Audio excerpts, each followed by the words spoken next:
Yun, kamusta mga ka-review? Ako nga pala si Kit at welcome back sa Kamote Custom. So ngayong araw, ang i-share ko sa inyo is itong aking custom Rebirth Nightwing. Okay? So nag-release si McFarlane dati ng Rebirth na Nightwing, pero para sa akin hindi yun yung back na dapat sa kanya. So medyo early pa kasi nun yung mga unang release pa ni McFarlane, so hindi pa niya napupulido lahat, lalo na sa articulation. So simulan natin. Ang kailangan nyo nga pala dito is itong Nightwing na to sa sa Teen Titans Wave Beast Boy na build a figure niya. At saka isa pang kailangan nyo is itong Team Drake na head. Actually yung head lang naman yung kailangan nyo. So nung nakaraan nag-custom ako ng Robin, diba? Sabi ko sa inyo nagamit ko naman lahat yun. Walang nasasayang sa mga figure ko. Kaya ito yung mga spare parts na gagamitin natin. Tapos isang Batman Beyond. So tingin ko mura na lang ang Batman Beyond ngayon. So isa rin yun sa dahilan kung bakit itong Batman Beyond ang ginamit kong parts, dahil mura ko lang siyang nabili dati. Okay, so simulan na natin yung process. So una, yung sa ulo, yun nga yung kay Team Drake, yun yung gagamitin natin. So wala naman akong masyadong binago dyan, except masyadong pale yung kulay ni Team Drake na head. So ang ginawa ko is naglagay ako ng kaunting pinaghalong red tapos white konti. Okay, so parang may pagka na siya, parang skin tone. So minsan sasama man dilo, so ikaw nang bahala. At ito yung nga pala yung mga ginamit ko pintura. Tamiya, flat red, flat yellow, flat white. Yan yung mga ginamit ko. And of course haluan nyo ng gloss. Ito yung technique ko lagi. So pinaghalo ko na silang mga kumbaga 2-in-1 na. May pintura ka na, meron ka pang gloss coat. Okay, pero kasi kapag pinaghalo mo to, ang kakalabasan is hindi siya glossy. Okay, so ayaw naman natin ng glossy na skin tone. Okay, tapos pagdating naman sa katawan, so ang ginamit ko dyan na buong kamay. So sa hands at saka chest at saka legs is kay Batman Beyond. So yun yung ginamit natin. So medyo bulky kasi yun. Ayun yung ginamit ko dahil yung chest ni Nightwing is parang medyo skinny. So hindi ko gusto yung ganun, parang kapantay lang siya ng mga ibang teenager na back na ni-release ni McFarlane. So ayoko ng ganun. So parang nagkaroon lang ng konting distinction kumbaga. Okay, so ito medyo marami akong ginawa dito, although simple lang. Umpisa natin sa chest ni Batman Beyond. Kung mapapansin nyo, may logo dyan, yung emblem nya. So in-scrape ko lang yun. Ginamitan ko ng dati ng cutter, tapos liha yun.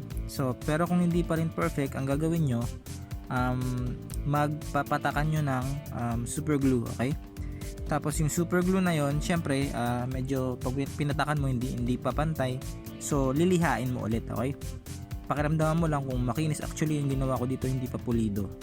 Okay, so yon. Tapos sa arms, kinat ko yung spikes sa magkabilaang kamay. So tingin ko malapit-lapit ng konti dun sa Rebirth na design ni Nightwing. Okay, pagdating sa paint, hindi pa ako expert dati sa pagbili ng paint. Ang alam ko lang na paint dati na maganda gamitin is Tamiya. Hindi ko alam na meron palang iba't ibang klase ng paint. So ito yung pinturang ginamit ko. Tingnan nyo sa picture yan. Tapos yung pintura na yan is masyadong makapal, so kailangan mo i-thin down gamit yung thinner. So ito yung gamit kong thinner. Tamiya din yan. Tapos ayun, make sure mo lang na na dahan-dahan sa pagpipintura kasi makapal nga. So una, outline niyo muna yung logo gamit ang kahit anong pang guide nyo. Okay, tapos syempre dahil nga inis-is natin to, medyo nagkakaroon ng discoloration ng konti at saka imperfection. So ang gagawin nyo, kukuha kayo ng Tamiya black, tapos papasadahan nyo ulit. Okay, kung may lagpas-lagpas, wala namang problema pag lumagpas yung blue dahil kulay black naman yung ipapatong nyo. Okay, so ayun lang, ganun lang yung gagawin nyo sa chest tsaka sa may shoulder. Okay, pati rin sa legs yan, ganun din. Tapos pinatakan ko lang din ng super glue. Tapos sa leg naman niya, ayun nga yung sinabi kong kulay kanina. Kung anong ginawa niyo dito sa mukha, ganoon din gagawin niyo dito sa may parte sa leeg, okay? Para magmukhang meron siyang suot-suot na bodysuit, hindi yung hanggang leeg niya is merong yung buong leeg niya. Buong leeg kasi ito ni Batman Beyond kulay itim, so medyo off kapag hindi mo pininturahan yung sa may bandang leeg niya, okay? Tapos pinatakan ko lang din ng super glue. Tapos sa abs niya naman, tsaka sa crotch piece, tsaka sa paa is yan na yung galing kay Nightwing na figure, okay? Isa talagang Nightwing. Sa Screamo sticks naman, kung meron kayong preferred na gamitin, pwede naman, pero sa akin kasi dati ang available lang sa akin is itong mga spare parts ng pinagputulan ng mga gunpla. Yan, meron kasi ako niyan. So bumagay siya, kulay itim pero medyo manipis sa kamay, medyo maluwag. So naglagay ako ng tela na blue. Tapos pininturahan ko din ng yun nga yung Tamiya na blue. Yan yung ginamit ko kanina sa chest at sa shoulder. Tapos pinatakan ko lang din ng super glue para tumigas siya tsaka kumintab. So yan. So ito na nga pala si Nightwing. Yan. Sana nagustuhan nyo. Pero tingin ko marami pang imperfection dito sa figure na to. Baka next time balikan ko ulit tas ayusin ko. Ayun, sa ngayon kasi wala pang definite na na Nightwing na nire-release si McFarlane, yung medyo yung medyo mainstream na costume. So nung nakaraan nag-release siya ng Nightfall na Nightwing design, pero hindi ako invested dun sa costume na yun. I'm more of invested sa Nightwing na Hush design by Jim Lee. So sana next time ganun naman yung i-release niya ni McFarlane. Baka maunahan ko pa siya mag-custom.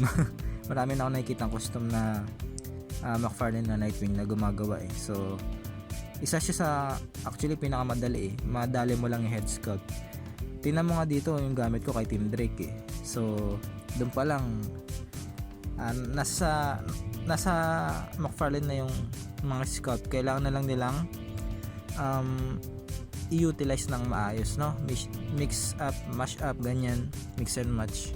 So yun lang mga ka-review. Maraming salamat sa panonood nyo at nawa meron kayong natutunan or meron akong naitulong sa inyo na bago na tip, ganyan, para makapag-customize kayo, okay?